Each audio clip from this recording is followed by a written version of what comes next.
All Might, more like Iron Might, he's finally back. And, so am I.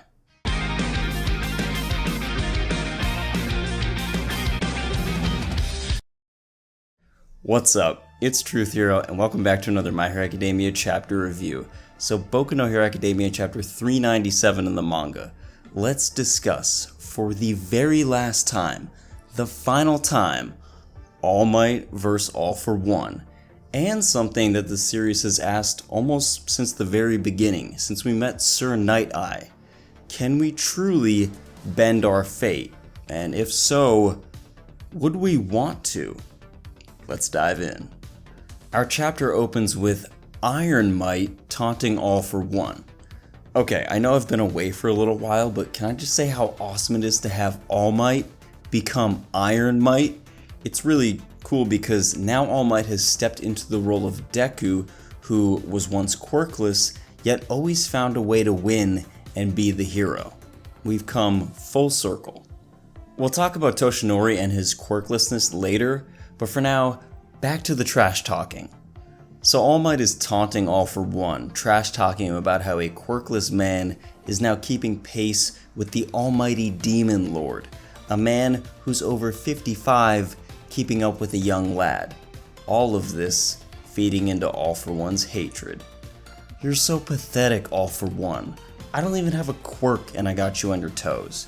Now, of course, this is a ploy by All Might to feed into All for One's hatred, make him in his emotions and get inside his head so that he can catch him off guard and gain the upper hand in this fight.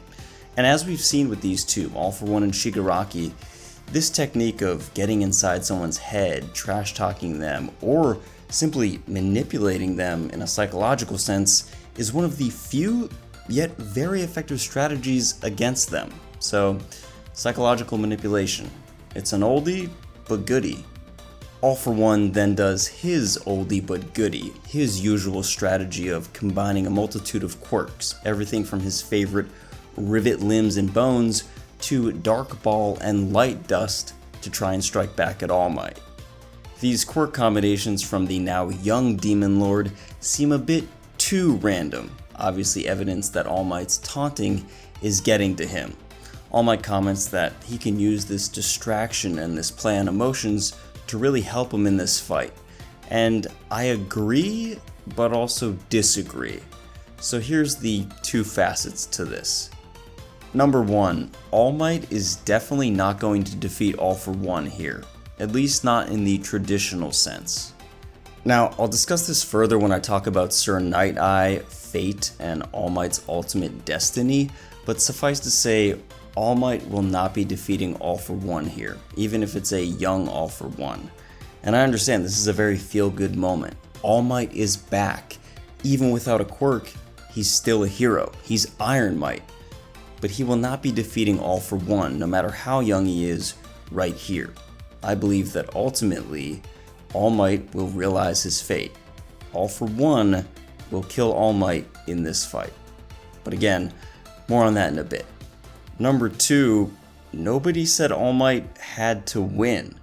Remember, be it All Might, Iron Might, or plain old Toshinori, All Might's only goal here is to stall All for One and stop him from leaving. So to that end, yeah, All Might will be victorious. It's kind of that old saying, I don't have to win, I just have to make sure you don't. I could take us down together. I believe that All Might will hold out long enough with his power suit to wear down All for One to a state where he rewinds to maybe that of a young child, where he's just not a threat anymore. However, I do think that this battle will be costly towards All Might, and maybe before that happens, All for One gets in a mortal wound against Toshinori. But what do you think? Will All Might hold out long enough to turn All for One into a baby? Or maybe you're in the other camp and you think that perhaps All Might could be victorious here and he could stop All for One from not only leaving, but maybe rewind him permanently and survive. Comment your theories down below. Tired of All Might's incessant trash talking? Is that a sentence you ever expected to hear in a My Hero Academia chapter review? All Might and trash talking? But alas, tired of All Might's antics, All for One says, listen, you piece of trash, you donned a garbage bag and gained a little bit of self-confidence, okay? I'm gonna break your suit, and then I'm gonna break you, and I'm gonna throw you out in the dumpster behind the schoolyard.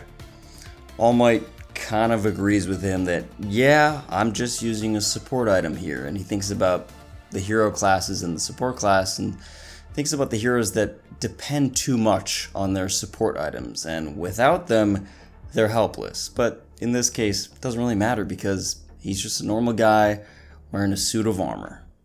We then have a flashback of Toshinori meeting Shimura Nana for the first time, with her asking, young man, were you expecting to defeat all these villains with a mere metal pipe? This meeting of Toshinori and Shimura is very special because it comes full circle. We're just coming full circle in this video. Because essentially, this is how Deku met All Might. Deku rushed in recklessly and very needlessly without a quirk to try to be heroic and save the day, and so too did the quirkless Toshinori a couple decades prior. There's also a very sweet and sentimental aspect of this image. I saw this on Twitter, I forget who posted it, I'm sorry, I was just scrolling. But when Shimura Nana meets Toshinori for the first time, it could be right after she gave up her son. So essentially, she almost adopts Toshinori on the spot. Let's face it, what mother can go without her children for a long period of time? Luckily for Hero Society, Toshinori needed some training and raising up to be a hero, and he found a pretty good hero, mentor, and mother. In the last manga panel, we see All Might punching All For One's face, but All For One releases a burst of wind or energy, stopping the blow. This to me says that All For One is done playing games, and after this, All Might will officially be in over his head. Albeit brave and yes, very courageous, I salute him, but nonetheless outclassed and outmatched. And as soon as that armor starts to buckle, he's done for. All Might is currently in his last fight, because these are currently All Might's last breaths that he's drawing in. Ladies and gentlemen, let's talk about fate. Sir Nighteye's prediction from long ago is that All Might will die a horrible, gruesome death fighting a villain.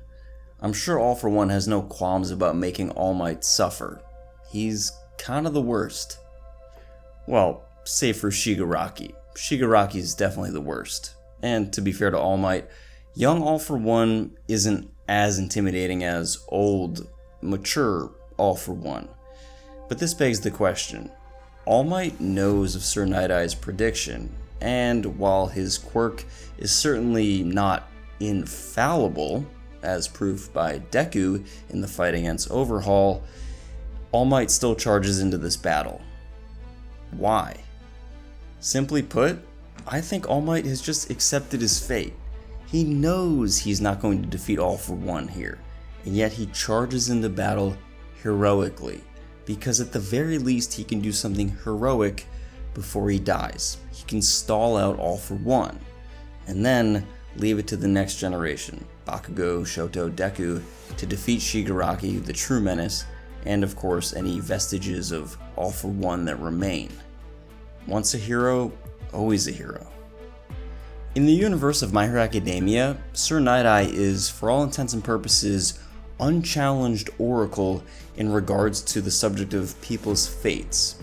Yes, there are aberrations like Deku bending fate. I think that's some main character plot armor, and it gives us hope and he can save Eri, blah blah blah. But All Might knows of Sir Nighteye's prediction, and yet he still goes into battle. Why? Well, would it help if All Might sat on the sidelines? And to be clear, we know that All Might has been feeling useless when it comes to Deku, and he wants to help. He's so used to doing that as a hero. So if All Might just sits on the sidelines, well, he's gonna feel pretty crappy, but also, does that necessarily change anything about Sir Nighteye's prediction? Maybe All Might sees dying in this battle a better alternative to letting All For One go, and then what? Down the line being killed by an even worse villain like Shigaraki, with God knows how many more people, how many heroes, how many of his Students, All Might is fully aware of what is going to transpire soon. He has accepted his fate. He can confront his fate. The only question is, can you? Now I'm aware that all of this hinges on whether or not we can change or, like Deku did, Bend fate. bend Nightaye's predictions. The grand counter-argument to my argument is, of course, well, Deku did it, so why can't All Might? Why can't anyone else?